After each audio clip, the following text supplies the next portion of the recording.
Swayam Prabha. Digital India. Educated India.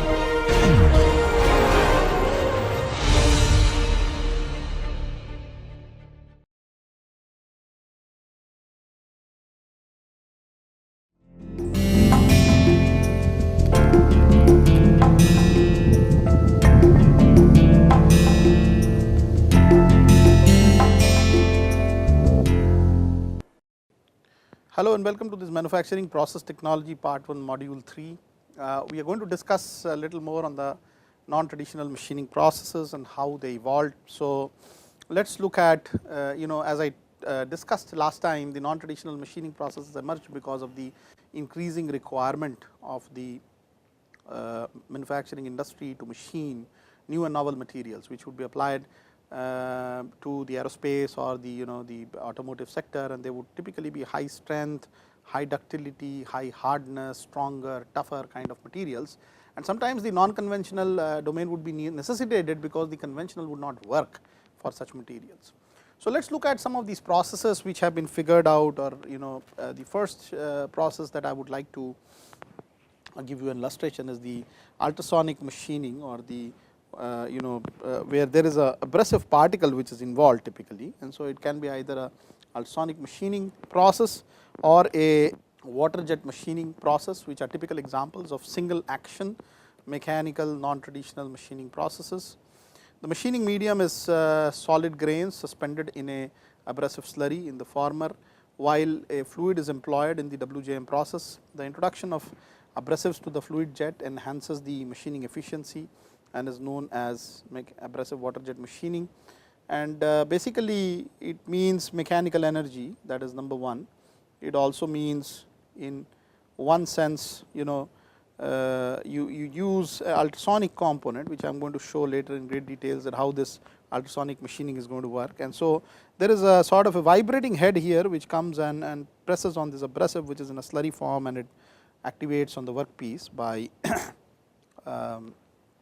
either freely throwing the grain or pressing the grain against the workpiece. In the second domain is the WJM, or the water jet machining, where a jet of water at a certain pressure with abrasive, loaded with abrasive, is used for a workpiece which is submerged, and it is used for the purpose of taking off the material. So let us talk about the first mechanical material removal process, which is the abrasive jet machining process.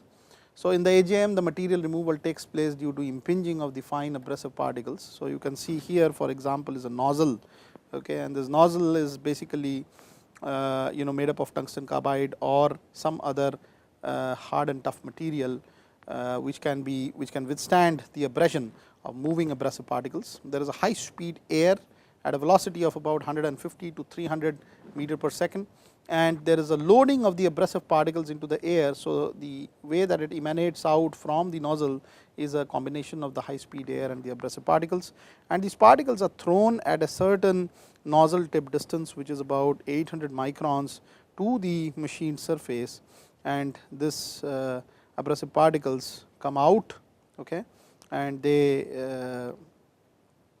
generate mechanical action within the workpiece surface, which results in brittle fracture of the surface. So basically what is going to happen here is that the abrasive particles are typically about 25 microns in diameter, and they are forced by air discharges which are at a pressure of several atmospheric pressures, and it causes a brittle fracture. You can see here abrasive grain coming and striking a workpiece at a certain velocity, and therefore a fracture is created in the workpiece, as you can see here, and the fractured particle is now moving by the flowing air out of this cavity. So that is how the fracture of the work surface and the formation of the cavity comes out. So the abrasive particle impinging on the work surface at a high velocity at this impact causes a tiny brittle fracture, and the following air or gas carries away the dislodged small workpiece particles. So that is how the abrasive jet machining processes are envisioned.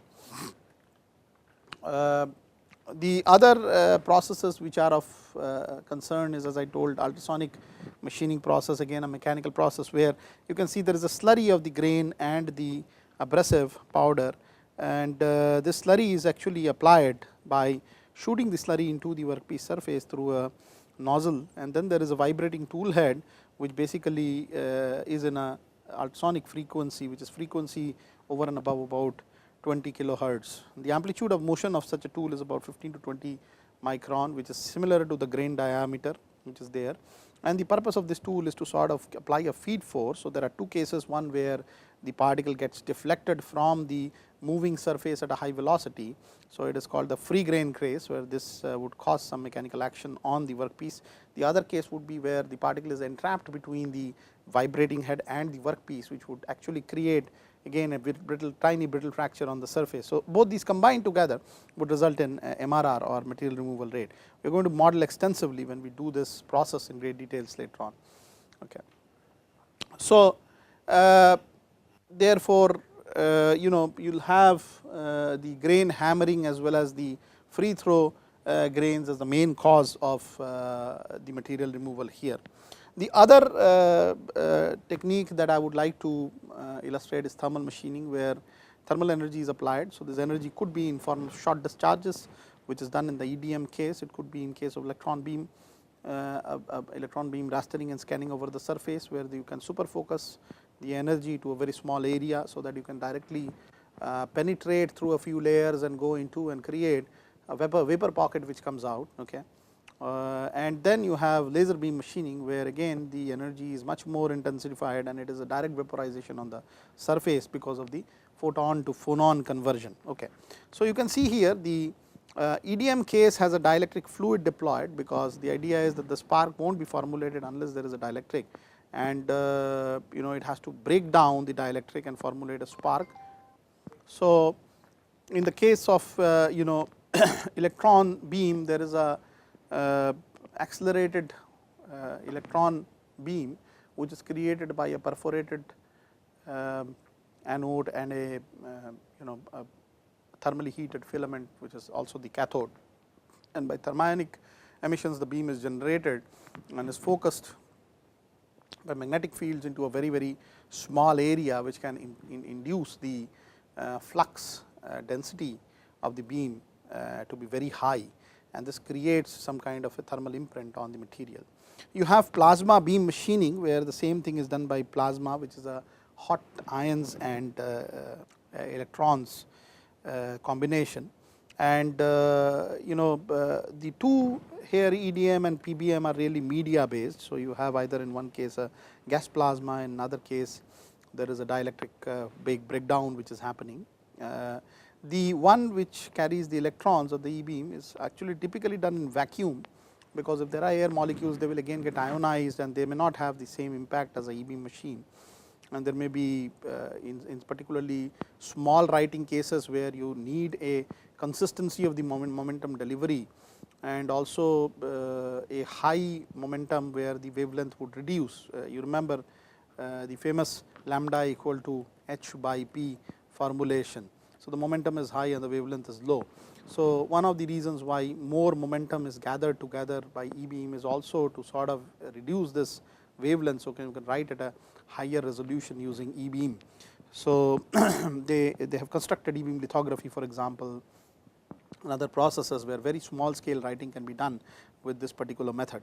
But here the idea is that it has to be done without a medium. So, it should typically be a vacuum column, and therefore, it limits the sizes of the workpiece that you are wanting to machine using these processes. Then there is a ion beam machining, again similar to the the principles are more or less similar to the E beam. Only thing is, in this case it are ions generated, heavy ions generated through a vacuum chamber and striking on the surface. So, the ions can either be accumulated on the surface, so that they can have additive micro machining, or they can be used for taking off the material from the surface. So, that can be subtractive micro machining, so on and so forth. And then you have laser beam machining, where there is a photon to phonon conversion leading to a local melting of the workpiece. So, thermal machining removes the machining allowance by melting or vaporizing the workpiece material. Many secondary phenomena occur during the machining. These are micro cracking, formation of heat affected zones, striations, etc. And the source of heat could be either a plasma as either a discharge as EDM, or plasma in case of PBM, or photons as during LBM, electrons in E beam, machining and ions in the ion beam machining, etc. So, that is the thermal machining process. So, you did mechanical and thermal. The other important process is the chemical and electrochemical machining process, where either you use the Faraday's laws to either deposit material electrochemically on a surface, or take off or machine, subtract material away from a surface.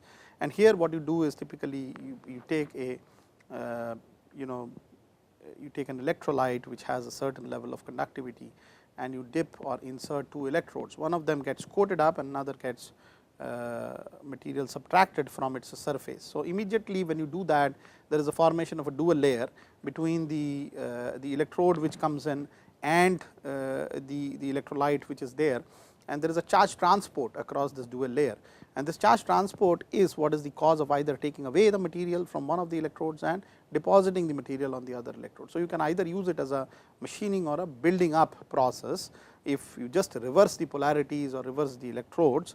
And here what is going on is that if you want to use it as a machining process, you need to ensure that whatever comes out of the one of the electrodes which is supposed to get machined, the ions which come out thereby interact with the solution or the medium which they come out into, and they convert into a chemical which otherwise get precipitated. So, therefore, without depositing it on the other electrode, you are generating a mechanism through which the material that comes out gets precipitated, and precipitated means it does not dissolve in the electrolyte solution per se, and it goes down. Okay. So, in case of machining steels or iron, there is a tendency of ferrous ions to form ferrous hydroxide, and ferrous hydroxide is a something which can be precipitated. So, therefore, the idea is that if I flow the electrolyte now very close to this electrode and apply a potential, whatever is coming out of the electrolyte is getting carried away as precipitates, and you can recirculate that electrolyte by filtering that precipitate off. Okay. And so, that is a machining process. So, that is how you do ECM, electrochemical machining. You also have processes of chemical or photochemical machining, where obviously there is going to be either a chemical deposition or a chemical etching, which happens because either there is a plasma, for example, of ions which can create some chemistry on the surface. It can go beyond the surface and also be able to influence the bonds, and there you can either use a gas like medium as a plasma, as I told, or even a non plasma, which is like a gas, etching gas or etching environment. You can also use a etching liquid, and these processes have more so generated because of the requirements of the semiconductor industry, because these are systems where very accurately you can control the etch depth, for example, or even the etch geometry, and there are many processes associated with this. We will do some great detailed investigation in this chemical and electrochemical processes as well, when we talk about the non-traditional machining domain. So, we have covered now 3 different domains: the mechanical abrasion based machining, the thermal machining, and the chemical electrochemical machining. So, that leads us to the utility of all this in micro fabrication, particularly MEMS fabrication. And so, we will have a small module towards the end, if time permits, to study about this area of how some of these processes can be utilized for fabricating MEMS structures. So, in micro machining, or let us say MEMS machining, MEMS grade machining, you do various techniques like etching, deposition, photolithography, oxidation, epitaxy, etc. You do deep RI, thick plating, and these techniques we would discuss in great details. And then the idea is that either you do bulk or surface micro machining, where in one case you subtract the material away. You can see here the material is being subtracted away by the etching processes, and here you can see the same thing being deposited into. Okay. So, there is a subtractive machining, which is either which is also known as the bulk micro machining, or there is an additive machining here, where you can actually build on. Okay. So, this is additive process, and that is how you are basically able to generate micro features and structures on the surface.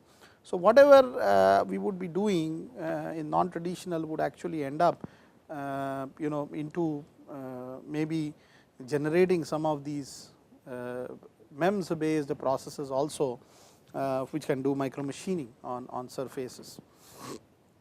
So, that is going to be the brief overview of what is going to be taught in this course, and I would like to start with the engineering materials in the next lecture, where we start with discussing some of the mechanical properties of the engineering materials, some of the properties related to how solidification processes would happen, and some of the properties related to post solidification, how you can do the treatment, so that their strength or ductility improves, and you can actually tailor the engineering properties for a certain application for that particular material. So, with that I am going to close this particular module. Thank you so much.